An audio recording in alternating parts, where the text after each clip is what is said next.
તો પહેલા જોઈએ કે એના પ્રત્યય કયો લાગે પ્રત્યય કયો લાગશે n નામની પાછળ n લાગે પ્રત્યય કયો લાગશે n હવે એમાં જોઈએ કાર્બન કાર્બન વચ્ચે સંકરણ કયું હોય સિંગલ કાર્બન કાર્બન બંધ કે વચ્ચે તો સિંગલ બંધ પણ સંકરણ કયું હોય sp3 તો પ્રત્યેક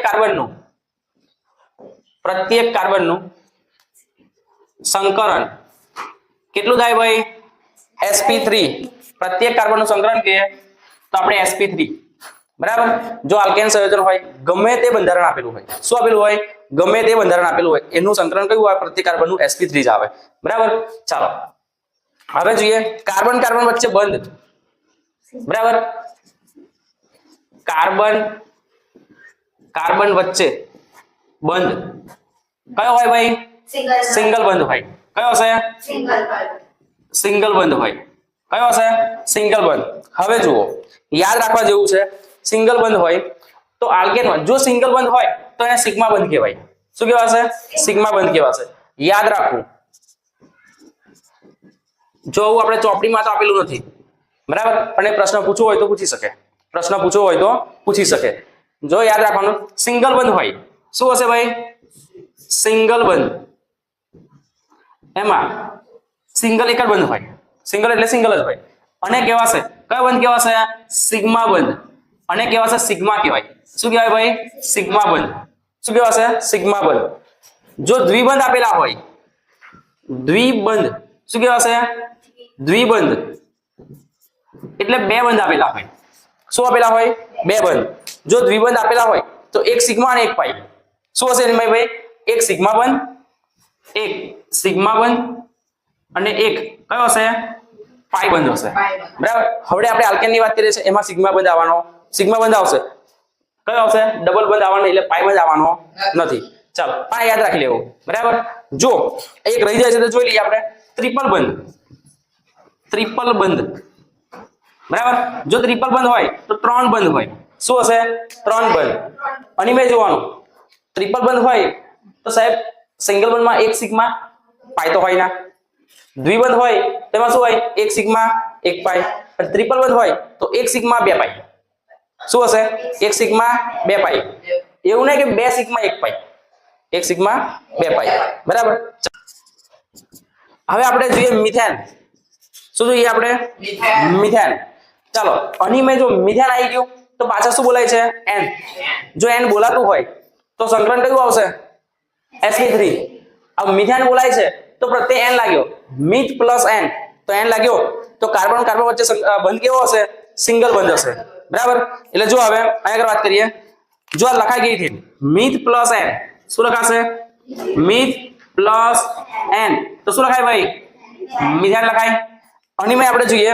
એનું આણ્વિય સૂત્ર શું જોઈએ આપણે આણ્વિય સૂત્ર એક્ઝામમાં એક માર્કમાં પૂછાઈ શકે ખાલી જગ્યા કાં તો MCQ બરાબર ચાલો આણ્વિય સૂત્ર શું થાય મિથેન એટલે કેટલા કાર્બન હોય એક કાર્બન ચાલો હવે એક પોઈન્ટ આપણો રહી ગયો છે કે મેઈન પોઈન્ટ રહી ગયો તો કાર્બનની સંયોજકતા કેટલી 4 તો અહીંયા લખી દેવાનું કાર્બનની સંયોજકતા કેટલી હોય ભાઈ 4 કાર્બનની સંયોજકતા કેટલી હોય ભાઈ 4 હોય કેટલી હોય 4 એટલે કાર્બન 4 સાથે જોડેલો હોય કેટલા સાથે જોડેલો હોય 4 એ ભાઈ સિંગલ બંધથી જોડેલો હોય ડબલ બંધથી જોડેલો હોય કે ટ્રિપલ બંધથી જોડેલો હોય પણ એની સંયોજકતા 4 થવી જોઈએ જો હવે આણ્વિય સૂત્ર જોઈએ તો મિથેનમાં કેટલા કાર્બન હશે એક કાર્બન તો C1 તો હાઇડ્રોજન કેટલા હશે 4 તો C1H4 જો આપણે બંધારણની વાત કરીએ બંધારણ સૂત્ર જો બંધારણમાં જોઈએ કાર્બન 1 છે એની સંયોજકતા કેટલી 4 તો કાર્બન કેટલા સાથે જોડેલો હોય 4 સાથે તો 4 બાજુ હાઇડ્રોજન મૂકી દેવાના જેટલી સંયોજકતા ખૂટે એટલા હાઇડ્રોજન મૂકી દેવાના શોર્ટમાં જેટલી સંયોજકતા ખૂટે એટલા હાઇડ્રોજન મૂકી દેવાના તો અહીંયા એક જ કાર્બન છે તો કેટલી સંયોજકતા છે 4 તો 4 4 ખૂટે છે ને તો 400 મૂકી દીધા આપણે હાઇડ્રોજન મૂકી દીધા બરાબર હવે વાત કરીએ આપણે શું છે બીજું ઇથેનની વાત કરીએ ઉદાહરણ બીજું ઇથેનમાં કેથી લખાશે ભાઈ ઇથેનમાં કેથી લખાશે eth પ્લસ n તો એને શું કહેવાશે ઇથેન અને લખવું હોય તો લખાય eth પ્લસ n શું લખાશે eth પ્લસ n બરાબર તો eth પ્લસ n એટલે શું લખાય ઇથેન બરાબર જો આની માં n પ્રત્યય લાગે છે n જેની પાછળ n બોલાતું હોય બરાબર methane, ethane, propane, butane, pentane N બોલાય છે એટલે સમજી લેવાનું એનું સંકલન કયું હશે sp3 હશે.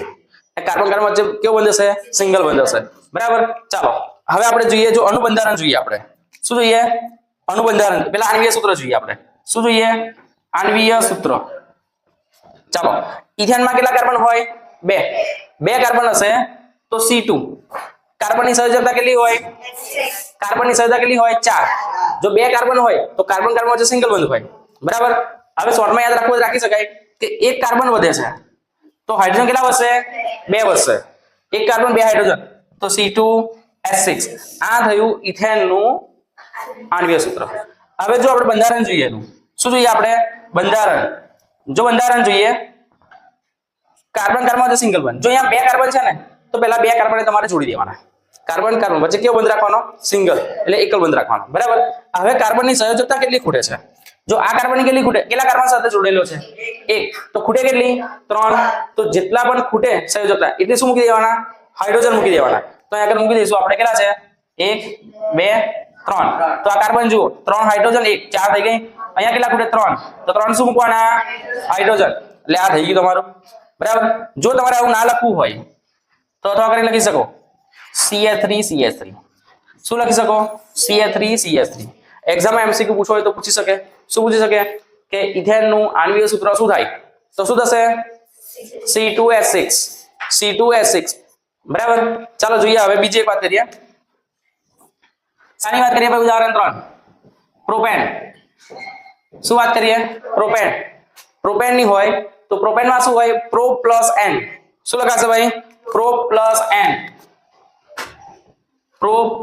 n ચાલો જો પ્રો પ્લસ n એટલે શું આવી જાય ભાઈ પ્રોપેન થઈ ગયું બરાબર. તો આપણે એની વાત કરીએ આપણે પહેલા આણ્વીય સૂત્રની વાત કરીએ શું કરીએ આણ્વીય સૂત્ર. ચાલો પ્રોપેન માં કેટલા કાર્બન હોય 3 કાર્બન હશે તો હાઇડ્રોજન કેટલા હશે 8 એટલે C3H8 શું લખાશે ભાઈ C3H8 આ થયું પ્રોપેન બરાબર એટલે આણ્વીય સૂત્ર થયું. હવે આપણે એનું બંધારણ જોઈએ શું જોઈએ આપણે બંધારણીય સૂત્ર જોઈએ એટલે કે બંધારણ લખીએ આપણે બંધારણ.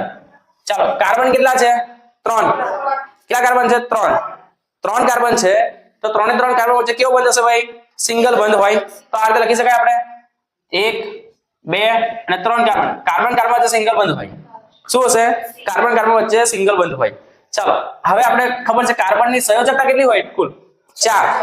હવે કાર્બન એક જ બંધ સાથે જોડેલો છે આ કાર્બન કેટલા કાર્બન સાથે જોડાયેલો છે એક કાર્બન સાથે જોડાયેલો છે જો એક કાર્બન સાથે જોડાયેલો હોય તો આ કાર્બનની સંયોજકતા કેટલી ખૂટે છે હજુ 3 ખૂટે તો 3 શું મૂકી દેવાના હાઇડ્રોજન મૂકવાના જો 3 હાઇડ્રોજન મૂકીશું આપણે તો બંધારણ કંઈક આવું થશે 1 હાઇડ્રોજન 2 3 તો આ કાર્બનની સંયોજકતા કમ્પ્લીટ થઈ ગઈ.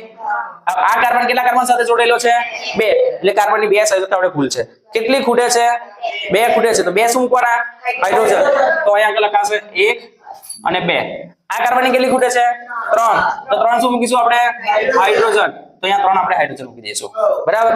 તો આ એનું થયું બંધારણ. જો આ ના લખવું હોય તો અથવા બીજી રીતે પણ લખાશે શું લખીશું અથવા શું લખાશે CH3 CH2 CH3 આ થઈ ગયું આવું લખવું હોય તો પણ લખી શકાય. ચાલો જો આ બંધ બતાવીએ છે જો બંધ ના બતાવો હોય તો પણ ના બતાવાય અથવા કઈ લખી શકીએ શું લખાશે CH3 CH2 CH3 આ લખવું હોય તો પણ સાચું આ લખે તો પણ સાચું બરાબર. સર અહીંયા તો ખબર પડતી નથી કે સિંગલ બંધ બતાવે છે પણ અહીંયા તો છે નહીં તો બતાવતા નથી બંધ બતાવતા નથી પણ ખબર છે કાર્બન સાથે 3 હાઇડ્રોજન જોડેલા છે કે નહીં જોડેલા તો ચોથો બંધ કયા કરશે કાર્બન વચ્ચે કાર્બન સાથે 3 હાઇડ્રોજન કે 3 હાઇડ્રોજન દેખાયા તો 3 સજા કુલ થઈ સાહેબ ચોથી તો અહીંયા આપી નથી તો ના આપી હોય તો શું સમજવાનું તમારે કે આ કાર્બન ને આ કાર્બન વચ્ચે સિંગલ બંધ હોય જો અહીંયા દેખાય છે અત્યારે 9મા ધોરણમાં શું હશે કે તમને બધું જ આપશે 10મા ધોરણમાં જશો એટલે હું ડાયરેક્ટ તમને અણુસૂત્ર આપી દેશે કાં તો નામ કહી દેશે રાસાયણિક નામ કઈ બેસે નામ કહી દેશે કે આવું આપેલું છે તો તમારે યાદ રાખવાનું કે પ્રોપેન આપેલું હોય તો પ્રોપેન તમારે યાદ રાખવાનું CH3 CH2 CH3 કાં તો અણુસૂત્ર યાદ રાખવાનું બોર્ડમાં બી એક્ઝામમાં પૂછાય છે બરાબર કે પ્રોપેનનું આણ્વીય સૂત્ર શું થાય તો શું લખવાનું C3H8 આ 9મા ધોરણમાં પણ પૂછાય છે 10મા ધોરણમાં પણ પૂછાય છે આ તમારે સાયન્સનું બેઝિક છે શું છે આ સાયન્સનું તમારું બેઝિક છે બરાબર અહીંયાથી તમારે 11મા સાયન્સનો બેઝ ક્લિયર થઈ જાય એટલે ચાલુ થાય છે. જો હવે આપણી વાત કરીએ બ્યુટેનની વાત કરીએ શાની વાત કરીએ બ્યુટેનની વાત હવે આપણે ઉદાહરણ ચોથું જોઈએ બ્યુટેન. ચાલો બ્યુટેન એટલે શું લખાશે ભાઈ? But plus N. શું લખાશે? બ્યુટ પ્લસ એન લખાયું. જો ભાઈ બ્યુટ પ્લસ એન એટલે શું થાય? બ્યુટેન થાય. ચાલો હવે જોઈએ બ્યુટેન નું આપણે શું આણ્વિક સૂત્ર જોઈએ આપણે. આણ્વિક સૂત્ર શું થશે ભાઈ? બ્યુટેન નું આણ્વિક સૂત્ર કોણ કહેશે? ચાલો મને C4H10. C4H10. જો ભાઈ અહીંયા એક કાર્બન વધ્યો, એક કાર્બન છે 4 હાઇડ્રોજન છે. ઇથેનમાં જાઓ તો 2 કાર્બન 6 હાઇડ્રોજન એટલે એક કાર્બન વધે છે 2 હાઇડ્રોજન વધે છે. અહીંયા જો 2 ને 1 3 થયા 3 2 8 થઈ ગયા તો હવે બ્યુટેન એટલે 4 કાર્બન શું લખાશે ભાઈ? C4H10. થયું કે ના થયું? C4H10. હવે એનું આપણે શું જોઈએ? આપણે બંધારણ જોઈએ આપણે. બરાબર ચાલો જોઈએ આપણે બંધારણમાં શું જોઈશું? કેટલા કાર્બન છે? 4. તો 4 કાર્બન છે સિંગલ બોન્ડથી જોડી દેવાના. થઈ ગયા. કાર્બનની સંયોજકતા કેટલી હોય? 4. અત્યારે કાર્બનની સંયોજકતા કેટલી છે? જો પહેલા કાર્બનની 1 અને છેલ્લા કાર્બનની 1 છે. વત્તા 2 કાર્બનની કેટલી છે? 2 2 છે. તો પહેલા કાર્બન પર કેટલા ખૂટે છે ભાઈ? બંધ. 3 બંધ ખૂટે છે. એટલે 3 હાઇડ્રોજન ખૂટે. સંયોજકતા ખૂટે એટલે 3 હાઇડ્રોજન. અહીંયા કેટલા છે? 2 હાઇડ્રોજન. અહીંયા કેટલા ખૂટશે? 2 હાઇડ્રોજન. અહીંયા કેટલા ખૂટશે? 3 હાઇડ્રોજન. આ થઈ ગયું. જો તમારે લખવું હોય તો લખી શકાય. શું લખી શકાશે ભાઈ? CH3 CH2 CH2 CH3 થઈ ગયું આટલું અને કહેવાય બ્યુટેન. જો આ ના લખવું હોય તો બીજી રીતે પણ છે ભાઈ. જો આ ના લખવું હોય તો બીજું કયું છે? CH3.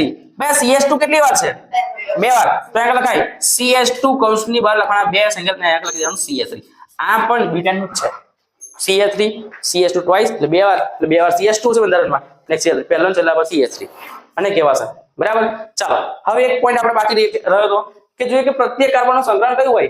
sp3 હોય. તો હવે જોઈએ કે જુઓ આ કાર્બન છે બીજા કાર્બન સાથે નહીં જોડેલો પણ આ કાર્બન સાથે ચાર બાજુ કેવો બનશે? સિંગલ વન છે. તો અણુ સંકલન કયું હોય? sp3 સંકલન હોય. આ કાર્બનનું સંકલન કયું હશે? sp3. તો આ કાર્બનનું કયું સંકલન હશે? sp3 હશે. બરાબર. પ્રત્યેક કાર્બનનું સંકલન કેવું હોય? sp3. તો આ કાર્બનનું સંકલન કયું હોય ભાઈ? sp3. અણુ કયું હશે? sp3. તો આ કાર્બનનું કયું હોય? એટલે કે પ્રત્યેક કાર્બનનું સંકલન કેવું હશે? sp3. એટલે પ્રત્યેક કાર્બન છે બંધ કેવો હશે? સિંગલ બંધ હશે. કેવો હશે? સિંગલ બંધ. ચાલો જુઓ ભાઈ કે આપણી અપેક્ષિતમાં એક પ્રશ્ન એવો પૂછેલો છે કે પ્રોપેનનું આણ્વિક સૂત્ર શું થાય? પ્રોપેનનું આણ્વિક સૂત્ર શું થાય? તો એનો જવાબ આવી રહ્યો આપણી પાસે કે C3H8. કયો છે? C3H8. થાય કે ના થાય? થશે. પ્રોપેનનું આણ્વિક સૂત્ર ખાલી જગ્યા છે. જો ખાલી જગ્યામાં આપેલા હોય CH4 C2H6 અને આપેલા છે C3H8. ચાલો ભાઈ પ્રોપેનનું આણ્વિક સૂત્ર ખાલી જગ્યા છે. હવે એનો ઓપ્શન આપેલા છે CH4 C2H6 C3H8. ચાલો પ્રોપેનનું કયું થાય ભાઈ? કયું છે? C3H8. તો આન્સર આવશે તમારો C3H8. હવે આવશે એ આન્સર આવશે. પણ આની વાત કરીએ તો આ કોનું છે ભાઈ? આ ઇથેન છે. આ કોનું છે? મિથેન છે. આ ભાઈ પ્રોપેનના છે. બરાબર. જો એક પ્રશ્ન એવો પણ પૂછી શકે કે આજની અસાઇનમેન્ટ અપેક્ષામાં તમારે આ પ્રશ્ન પૂછેલો છે પણ તમારા વાર્ષિક પરીક્ષામાં એવું પૂછી શકે કે પ્રોપેનનું આણ્વિક દળ કેટલું થાય? બરાબર. આણ્વિક દળનો બી આપણે વિડિયો ઉતારેલો છે. બરાબર. તો જોઈએ આગળ કે પ્રોપેનનું આણ્વિક દળ ખાલી જગ્યા જો ઓપ્શન આપેલા હોય કેટલા આપેલા હોય? 16 30 અને 44. કેટલા આપેલા હશે? 44. બરાબર. આટલા ઓપ્શન તમને આપેલા હોય. કેટલા આપેલા હોય? 16 30 અને 44. જો પ્રોપેન એટલે અણુ સૂત્ર કેટલું થાય ભાઈ? આણ્વિક સૂત્ર શું થાય? જો આણ્વિક સૂત્ર કે કાં અણુ સૂત્ર કે બે સેમ છે. ચાલો C3H8 તો 12 તારી 36 વત્તા હાઇડ્રોજન 1 હોય 8 લગે 8 36 વત્તા 8 કેટલા થાય? 44. તો આનો જવાબ કયો આવશે તમારો? 44 જવાબ આવશે. કેટલો આવશે? 44 આવશે. ચાલો ઘણું હોય તો આ રીતે ગણી શકાશે કે અણુ સૂત્ર શું થાય ભાઈ? આણ્વિક દળ ગણું છે આપણે. શું ગણું છે? આણ્વિક દળ. તો આપણે જોયું હતું કેટલું હોય ભાઈ? અહીંયા C3H8 તો અહીંથી લખી શકાશે 3 વાર કાર્બન વત્તા 8 વાર શું હશે? હાઇડ્રોજન. કાર્બન કેટલા છે ભાઈ? 12. હાઇડ્રોજન કેટલા છે? 1. 12 તારી 36 વત્તા 8 કેટલા થાય? 44. તો આ તમારો આન્સર આવી ગયો.